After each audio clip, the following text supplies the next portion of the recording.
Wow, this one is a bombshell. Yeah. We're deep diving into some really heavy accusations against Jay-Z. Uh-huh. Sean Carter. Right. He's been added to a lawsuit Oh, wow. alongside Sean Diddy Combs. Okay. And the details are, well, Yeah. shocking is an understatement. I bet. Our main source today is this recent NBC News article. Okay. It breaks down this lawsuit, and it gets intense. It really does. And it raises some important questions about, like, the power dynamics in the music industry. Yeah. And how these kinds of accusations play out in a legal setting, especially with such high-profile people. Exactly, and that's what we're here to kind of unpack. We're going to lay out the details of these allegations, try to understand the context, and analyze how everyone involved is responding. Sure. But before we get into the really heavy stuff, let's start with the basics of the lawsuit itself. Okay, so the lawsuit was initially filed back in October 2024 Okay. against Diddy, and then was refiled in December to include Jay-Z. The person making these accusations is only identified as Jane Doe. Okay. And she alleges that the assault took place way back in 2000 after she was taken to an MTV Video Music Awards after party. An after party. So she wasn't actually at the awards show. Right, she didn't have a ticket to the VMAs. Okay. According to the lawsuit, she was dropped off at the event by a friend and was basically hoping to get into either the show itself or an after party. And that's where things take a turn, right? Yeah. Because this is where she meets the driver who supposedly works for Diddy. Exactly. She claims she approached various limo drivers outside Radio City Music Hall where the VMAs were being held, and one of them told her that he worked for Diddy. Wait, hold on. Yeah. So a 13-year-old girl is approaching limo drivers, hoping to get into a celebrity party, and one of them actually engages with her. Well, according to her account in the lawsuit, that's exactly what happened. Wow. And it gets even more concerning because she claims the driver told her that she fit what Diddy was looking for. Whoa. Okay, so those are some major red flags already. And this is all before she even gets to the party, right? Right.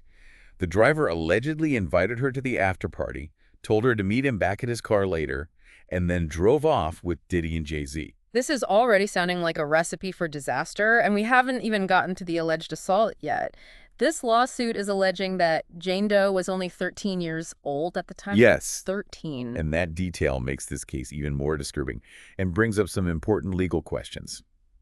This lawsuit was filed under New York's Victims of Gender-Motivated Violence Protection Act. You might be wondering how a case from 2000 is just being filed now. I was just thinking that. That seems like a really long time ago. It is. But this law, which was passed in 2019, is specifically designed to help survivors of gender-based violence seek justice even years after the alleged abuse occurred. So tell me more about this law. What makes it different from other laws that deal with sexual assault? Well, for one thing, it expands the definition of gender-motivated violence to include a wider range of offenses like sexual assault, domestic violence, and stalking. But crucially, it allows victims to file civil lawsuits against their abusers, even if criminal charges haven't been filed, or even if the statute of limitations for a criminal case has already expired. That's a big deal, right? Yes. Because that means survivors have more options, even if years or even decades have passed since the alleged abuse. Exactly. It's been a game changer for many survivors who previously felt like they had no legal recourse. Okay, so this law is playing a big role in this case against Jay-Z and Diddy. Yeah. But before we get into the really tough stuff, let's go back to Jane Doe and how she ended up at that party. Okay. She met up with the driver later that night, right? Yes, according to her account. She says he drove her to a white house with a U-shaped driveway. Okay. And when she arrived, she was asked to sign what she believed to be a non-disclosure agreement. Hold on. A non-disclosure agreement for a 13-year-old. That sounds incredibly suspicious. It is. What would a 13-year-old even be agreeing to keep quiet about at a party? Right. That's one of the many troubling details in this case. Yeah. And to make things even worse, Doe claims she never even received a copy of the agreement she signed. So she has no record of what she's supposedly agreed to.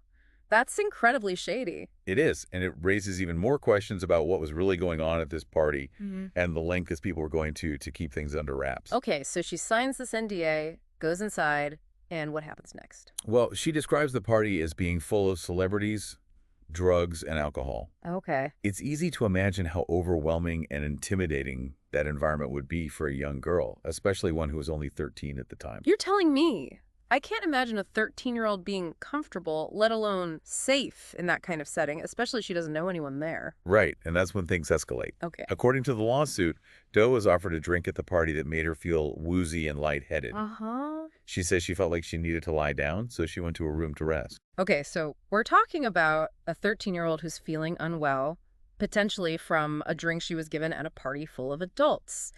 This is already getting really bad, and it's about to get even worse because this is where the lawsuit describes the alleged assault taking place. Yes, and unfortunately, the details of those allegations are incredibly disturbing. I know, and I want to warn our listeners that we're going to discuss those details in the next part of our deep dive. Okay. It's important to hear Jane Doe's full account. Yeah. But we understand if you need to take a break before we continue. Sure. So you were saying that this is where the lawsuit lays out the accusations against Jay-Z and Diddy.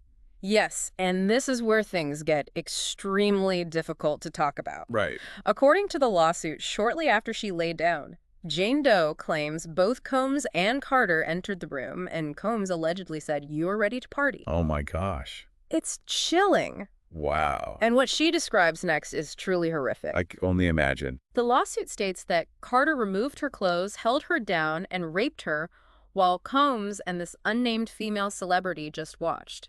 It's just unfathomable. And then according to the lawsuit, Combs also raped her while Carter and the other woman were still there watching. Oh my gosh. It's almost too much to bear thinking about what this young girl must have gone through. These are incredibly graphic and disturbing allegations. Yeah. And I think it's important for us to acknowledge that right now. Yeah. It can be easy to get caught up in the legal details of a case like this. Right. But we can't forget that at the heart of it is a young woman who says she was deeply traumatized. Absolutely. And while it's crucial to remember that these are just allegations at this point, the details as she describes them are incredibly disturbing. They are. And they raise so many questions about power consent and the culture of silence that can sometimes surround these kinds of accusations. The lawsuit does mention one instance where Jane Doe says she was able to fight back. She claims she was able to prevent being forced to perform oral sex on Combs by hitting him in the neck. Wow. And he stopped. That's a small detail in a much larger and horrifying narrative. Right. But I think it speaks volumes. Yeah. Here's this young girl in a situation where she's allegedly being completely overpowered. Yeah. And she still finds the strength to resist. It just breaks your heart to think about what she must have been going through. Yeah. After the alleged assault, she says she grabbed her clothes and ran out of the house. Oh, wow. She ended up at a gas station and called her father. It's hard to imagine the fear and trauma she must have been experiencing in that moment. Yeah. And it's a stark reminder that even though this alleged assault happened over 2 decades ago, Right. the scars, both emotional and psychological, Yeah. can last a lifetime. Okay, so we've talked about Jane Doe's account of what happened that night as detailed in the lawsuit, but we haven't really touched on the responses from Jay-Z and Diddy. You're right. Let's discuss that Jay-Z has very strongly denied these accusations. He called the lawsuit a blackmail attempt and expressed outrage over the whole thing. And he's not just denying it. Right, yeah. He seems really angry about the whole situation. Yes, he is. And he's also very concerned about the impact this case could have on his family, especially his children. He talked about how he'll have to have some very difficult conversations with them about these allegations. That's got to be tough. Imagine having to explain something like this to your kids. Yeah. It's a reminder that situations like this don't just affect the individuals directly involved. There's a ripple effect that reaches far beyond the courtroom. Absolutely. It affects families, friends, careers, reputations. It's a huge deal. Yeah. And in this case, with Jay-Z being such a high-profile figure, the media scrutiny is intense. He also claims that his lawyer received what he called a blackmail attempt from Tony Busby, Jane Doe's attorney, in the form of a demand letter. That's a pretty serious accusation. Yeah. He seems to believe that the lawsuit is a tactic to pressure him into settling to avoid negative publicity. And he says he has absolutely no intention of settling. Okay. He was very clear about that. He said he won't give Busby one red penny. That tells you he's prepared to fight this. He seems determined to clear his name no matter how long it takes or how much it costs. But it's not just about money, right? It's about his reputation, his legacy. He's built an incredible career. Yeah. And now he's facing accusations that could completely tarnish everything he's worked for. Exactly. And I think that's part of what's fueling his strong denial and his determination to fight back. He's not just defending himself in a legal sense. He's defending his entire life's work. It's interesting, though, that we haven't heard anything from Diddy's side. His reps didn't respond to requests for comment from NBC News. That is interesting, especially since he's already facing some serious legal troubles. You're talking about the charges he's already in jail for, right? Racketeering, sex trafficking, and all that. Exactly. His trial for those charges is scheduled for May 5th, 2025. And on top of that, prosecutors are considering even more charges against him. So he's already in a very precarious position. Right. It makes you wonder why he hasn't addressed these new allegations from Jane Doe. It's hard to say for sure. It could be that his legal team is advising him to stay silent for now. Yeah. Or maybe he just doesn't want to add fuel to the fire. Whatever the reason, his silence is definitely noticeable. So we've got Jay-Z vehemently denying the accusations and ready to go to battle, and we've got Diddy seemingly staying silent, at least for now. It's going to be fascinating to see how this all plays out, and it's important to remember that as of right now, these are just accusations. Both Jay-Z and Diddy are entitled to due process and the presumption of innocence until proven guilty in a court of law. That's a fundamental principle of our justice system. Yeah. And while the lawsuit does lay out some incredibly serious and disturbing allegations, we can't rush to judgment. Right. We need to let the legal process unfold and see what evidence is presented. Right. It's important to hear all sides of this story and to be careful about forming opinions before all the facts are out there. Now let's talk a bit more about the legal strategy in this case. Okay. The lawsuit was filed under New York's Victims of Gender-Motivated Violence Protection Act. Right.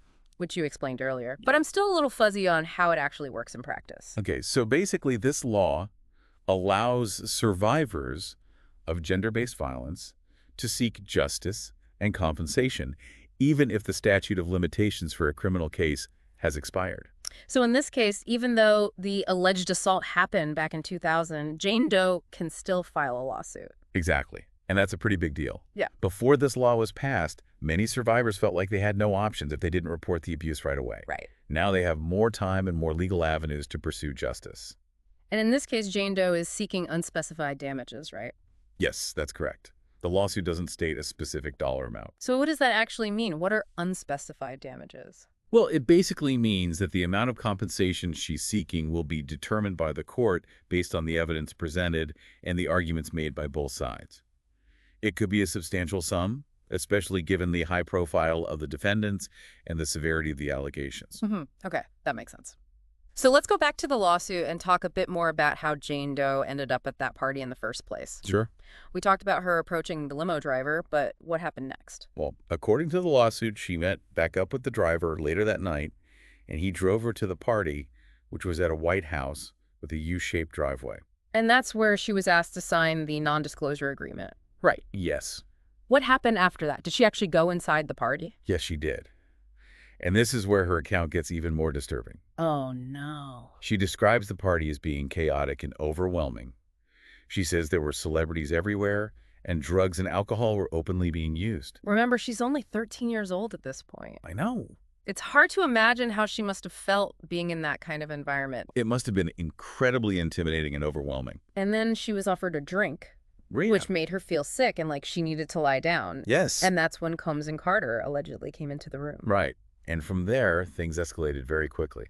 The lawsuit goes into graphic detail about the alleged assault. I think we've covered the most disturbing parts of that.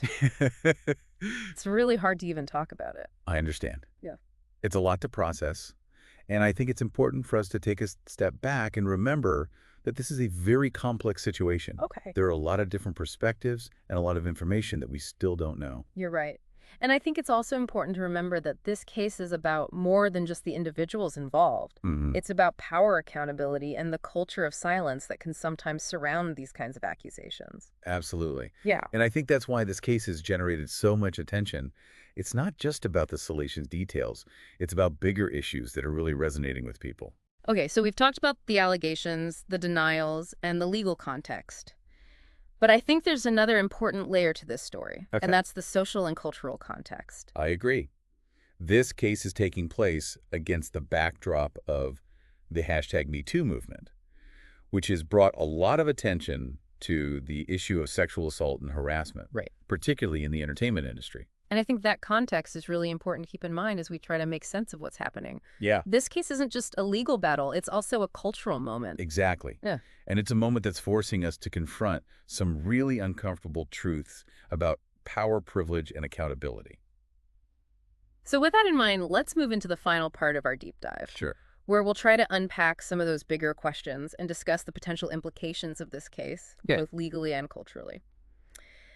Okay, so we've covered a lot of ground already. Yeah. The allegations in the lawsuit, Right. responses from Jay-Z, Yeah. and the lack thereof from Diddy. Plus that really interesting law that makes this case even possible. Yeah. But what I keep thinking about is the bigger picture.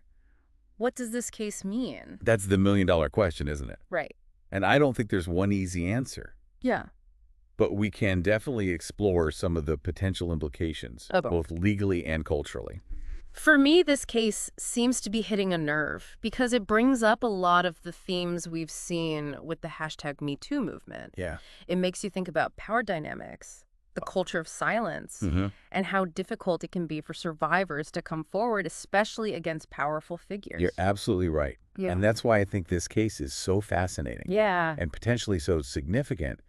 It has the potential to set some legal precedents. Right. And to really push the conversation about accountability and justice forward. One thing I'm struggling with is the fact that this alleged assault happened over 20 years ago. Yeah. Why is this coming out now? It makes you wonder if there are other stories out there, other survivors who haven't yet felt safe enough to come forward. It's a valid question. And I think the answer is complex. For a long time, there was a culture of disbelief surrounding these kinds of accusations. Victims were often afraid to speak out, fearing they wouldn't be believed or that they would be blamed for what happened. And let's be honest, that fear was often justified. We've seen time and time again how survivors have been silenced, shamed, Right. and even threatened when they've tried to come forward. Exactly. But I think the #MeToo movement has started to shift that dynamic. More and more survivors are feeling empowered to speak out. Yeah. And more people are willing to listen and believe them. But even with that shift, cases like this are incredibly difficult to prove. It's essentially one person's word against another's. You're right. Abs- And that's where things get really complicated. Yeah. In this case, we have Jane Doe making these very serious accusations, and we have Jay-Z vehemently denying them. And the alleged assault happened so long ago that it's unlikely there's any physical evidence to support either side. So it essentially comes down to who the jury believes. Essentially, yes. Yeah. And that's why these cases are so challenging. Right. They often become battles of credibility, with both sides trying to paint a picture of the other as either truthful or deceptive. It makes you think about all the potential implications for both sides, too. I mean, if Jay-Z is found liable, that could have massive repercussions for his career, his reputation, everything. Absolutely. A finding of liability in a case like this could be devastating, both personally and professionally. And on the other side, if Jane Doe loses, that could discourage other survivors from coming forward. It's a lot to weigh, and it highlights just how high the stakes are in these kinds of cases. And it's not just about the individual people involved, it's about setting a precedent, about sending a message. Exactly. The outcome of this case could have a ripple effect influencing how future cases are handled and how society views these kinds of accusations. It's also interesting to consider the legal strategies being used by both sides. Jay-Z has come out swinging, calling the lawsuit a blackmail attempt and refusing to settle. That's a very aggressive approach, and it's one that we've seen before in high-profile cases like this. It's a way of trying to control the narrative and to discredit the accuser.